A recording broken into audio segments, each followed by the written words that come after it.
U.S. President-elect Donald Trump has been announcing his cabinet nominations as he charts his return to office in January.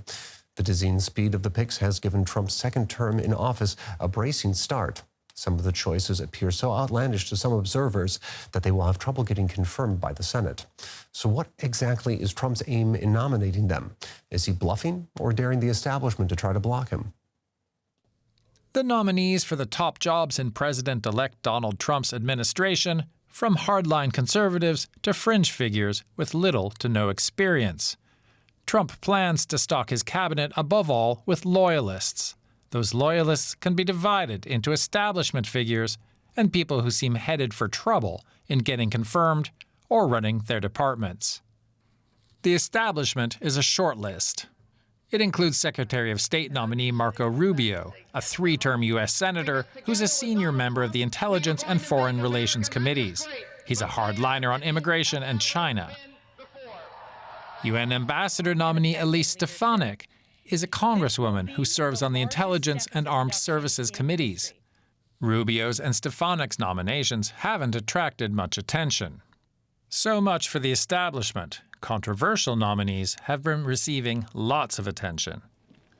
Health Secretary nominee Robert F. Kennedy Jr. has condemned COVID vaccines and promoted unproven and sometimes dangerous medical treatments. Pete Hegseth, the Defense Secretary nominee, is a TV presenter mired in sex scandals. And Tulsi Gabbard, nominee for Director of National Intelligence, has been accused of spreading pro-Russian propaganda and has never held an intelligence post. All three share a lack of experience and have shocked the establishment. The nominees have publicly endorsed Trump's America First policy views. They're suspicious of alliances like NATO and favor the U.S. withdrawing from the international order it helped create. Many, including Tom Homan, the nominee for border security, are linked to Project 2025, a guidebook to remake the federal government into a stronghold of conservative power that would allow the president to do as he likes. Attorney General nominee Pam Bondi, the former Attorney General of Florida, has taken Trump's side in legal battles before and would be expected to shut down federal legal cases against him. But Senate confirmation may be a major hurdle for the more controversial nominees. Republicans have the majority in the chamber, but moderate Republicans could still block nominations. Trump has a fix for that: recess appointments, working around the Senate by appointing his nominees when the Senate is closed for business.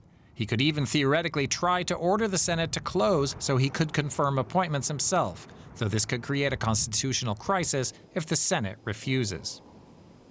Then there's the case of Elon Musk, the world's richest man, whom Trump has said will head a commission on government efficiency.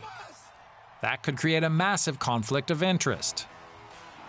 Companies that Musk owns, like SpaceX, already do billions of dollars of business with the federal government. He could redirect even more spending his way. Musk also plays an unofficial advisory role with Trump, spending weeks at his Florida compound and joining phone calls with foreign leaders. What the most controversial nominees bring, in addition to loyalty, is the promise of conflict and drama. Two things Trump has proven himself a master at exploiting for his own political benefit. With me in the studio now is our reporter and U.S. expert Michelle Stockman. So, Secretary of State nominee Marco Rubio is likely to reshape American foreign policy moving forward. What exactly can you tell us about his views on conflicts like in Ukraine or in the Mideast more broader? So first of all, it's important to know that Marco Rubio is seen as one of the Republican establishment. His nomination is seen as something that's very solid. He has lots of experience, having served on the Senate Foreign Relations and Intelligence Committee. He has said that he wants a muscular, America First foreign policy that stays away from idealistic fantasies. So when we're talking about Israel, he's very pro-Israel. He has strongly supported Israel's right to defend itself and its offensives against Hamas in Gaza Russia and against Hezbollah in Lebanon. About a month after the conflict started in Gaza, he was asked if he supported a ceasefire. He said no. He was asked to comment on the civilian casualties. He actually blamed Hamas for those casualties, although he did extend his sympathies. So it'll be interesting to see what he does going forward, if he's going to push for a ceasefire, as Trump kind of promised many American Arab voters in the election. It remains to be seen how hard he's going to push for that. Now, as you mentioned there, Marco Rubio is one of the more establishment nominees, but the Senate could also reject some of the more controversial candidates. Where do you expect some of the pushback? Yeah, some of the nominees that are proving controversial include Tulsi Gabbard, who has been nominated to be the Director of National Intelligence.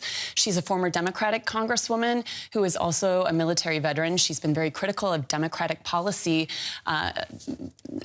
like not supporting American involvement in foreign conflicts. And she has switched to the Republican Party, but she has no experience in the intelligence community, has held no intelligence positions, as opposed to her predecessor, Avril Gaines, who worked for many years in the intelligence community. She's also parroted Russian conspiracy theories against Ukraine after the war began there. So she's seen as definitely someone who may not be qualified for that position by many moderate Republicans. Another person who could be seen as controversial is Pete Hegseth, who has been nominated for the defense secretary position. He's a former Fox News news host. He also served in the military, and he used that platform to really go against what he calls woke generals in the military, who are trying to promote equity and equality and diversity above and beyond making America a strong fighting force. So he's also facing allegations of rape that were investigated, although he was never charged for it, and he denies it. What exactly do these controversial nominees for cabinet positions tell us about Trump's priorities moving into his second term? So if these nominees that he's all put forward are confirmed, he definitely wants them to pursue an America first and a Trump first agenda. So those can be broadly split out into three different categories. So first of all, he wants someone who will enact his revenge agenda against the Justice Department, perhaps inside the military, to people who obstructed his agenda in his first term. Then he's also got someone like Scott Bessent, who he's nominated for the Treasury Secretary, who he wants to calm the markets, who's seen as a responsible hand who might be able to steer some of Trump's policy agenda items like tariffs against China in a responsible manner. And then finally, we've got the third group that wants to cut costs. People like Elon Musk or Vivek Ramaswamy, who have been appointed to this Department of Government Efficiency, who want to cut up to $2 trillion from the federal budget. And these are some of the campaign promises that Trump made, and he'll try and get those through, no matter what. If he has to try and get it through with a recess appointment or get it through the Senate, that's what he's looking for. Well, one thing's clear, it does seem that America is changing courses. That was DW reporter Michelle Stockman. Thank you very much for your insights. You're welcome.